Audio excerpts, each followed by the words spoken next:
सिद्दीक जान, ये हुकूमत ऑडियो लीक करती है तो फिर पहले खत लीक किया, ये खुद IMF से फिर सबोटाज करने की कोशिश है, दोबारा निगोशिएट नहीं करना चाहते। वज़ीर ख़जाना ने खुद कहा मिफ्ता इस्माइल ने कि 10 अरब डॉलर कब तक नुकसान हो चुका है, तो वो किस तरह पूरा होगा? सूबे किस तरह लोगों की मदद करेंगे अगर आपने सरप्लस ही दिखाना है तो?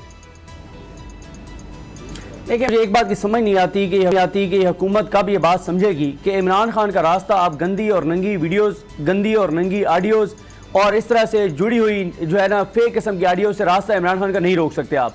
आपने 17 जुलाई भी देख लिया, आपने कराची का इलेक्शन भी देख लिया, आपने अवामी दबाव भी देख लिया, आपने अवाम की इमरान खान के साथ एफिलिएशन भी देख ली। आप कैसे रोक सकते हैं इमरान खान का रास्ता इन ऑडियोज़ के जरिए? अगर आप इन ऑडियोज़ और वीडियो से इमरान खान का रास्ता रोक सकते तो जितनी ऑडियोज़ और वीडियोज़ का स्टॉक आपके पास है, आप मियां नवाज शरीफ पाकिस्तान बैठे होते, मरियम नवाज साहिबा वज़ीर आज़म बन चुकी होती, शहबाज शरीफ साहब पुरानी तनख्वाह पे वज़ीर आज़म पंजाब के तौर पर काम कर रहे होते। लेकिन अब इस बात को इनको समझना होगा, पता नहीं कब ये समझेंगे कि ये नंगी ऑडियोज़ वीडियोज़ का धंधा बंद करें। इन चीज़ों से नहीं आप इमरान खान का रास्ता रोक सकते। और दूसरी बात यह है, आप बयानियां बनाने की कोशिश करते हैं। आपने 30-35 करोड़ का नया बजट रखा कि आप एक नई कंपेन शुरू करनी है। असद उमर ने 30 मिनट में सारा बयानिया आपका बर्बाद कर दिया, सारे बयानिए पे पानी फेर दिया। भाई वो कौन सी ऐसी बात है जो उस ऑडियो में है और ऑन रिकॉर्ड उन्होंने नहीं की? ये भी आपने इमरान खान साहब का क्लिप सुनाया, उन्होंने वाज़ेह तौर पर कहा कि बात करो IMF के साथ। और ये इमरान खान साहब की जानिब से, तहरीक इंसाफ की जानिब से बिल्कुल दुरुस्त बात कही जा रही है कि एक एक टके के लिए आप पूरी दुनिया से भीख मांग रहे हैं।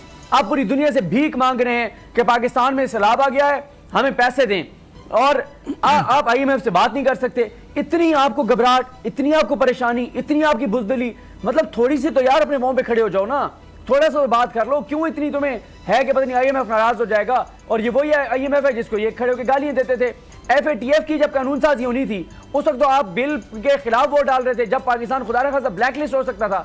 आज आपको IMF के साथ ऐसे जैसे को हमारे वो बड़े करीबी रिश्तेदार हों और बात करने से पता नहीं को हमारे बड़े नाजुक किस्म के रिश्ते उनसे टूट जाएंगे।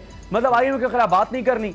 और मुझे वो दिन याद है जब हम पार्लियामेंट में मौजूद थे, जब ज्वाइंट सेशन था, कश्मीर के मामले पर ज्वाइंट सेशन था, और इन लोगों ने वहां पर कश्मीर के शोहदा, मजलूम जो लोग हैं उनकी तस्वीरों की बजाय अपने मुल्जमान और मुजरमान की तस्वीरें लेकर आए थे ईवान में। उस दिन इन्होंने भारत की फौज के खिलाफ नारे लगाने की बजाय पाकिस्तान की फौज के खिलाफ नारे लगाए थे। वो दिन हमें याद है। ये आज बात करेंगे पाकिस्तान के। और दूसरी बात यह है, हमें इस बात पर हम मुसलसल ही बात करेंगे, अब ये बंद करें गद्दारी के फतवे बांटना। दोनों साइडों से गलतियां हुई हैं। और आज जब हम इस टॉपिक पर बात करेंगे, आज चीफ जस्टिस इस्लामाबाद इन चीजों पर मौजूदा हुकूमत ने सफर किया, जिन चीजों का सामना किया, आज ये वही अपने मुखालिफिन के साथ कर रहे हैं। भाई कहीं तो जाकर सिलसिला रोक लो भाई। दोनों ने एक दूसरे के साथ किया, दोनों के एतबार में ये चीजें हुई हैं। उनके तौर में भी साफियों के साथ हुआ, इनके तौर में भी हो रहा है। इन्होंने उनके साथ किया, वो इनके साथ करें, कहीं ना कहीं तो सिलसिला रोकना होगा। तो बहरहाल अब ये ऑडियोज, वीडियोज और इन चक्रों से और पैमरा के गैर कानूनी अहकाम से इमरान खान का रास्ता जो है वो नहीं रोका जा सकता।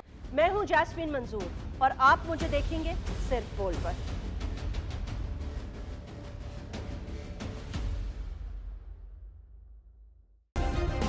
सब्सक्राइब करें और बेल दबाएं ताकि कोई खबर रह न जाए।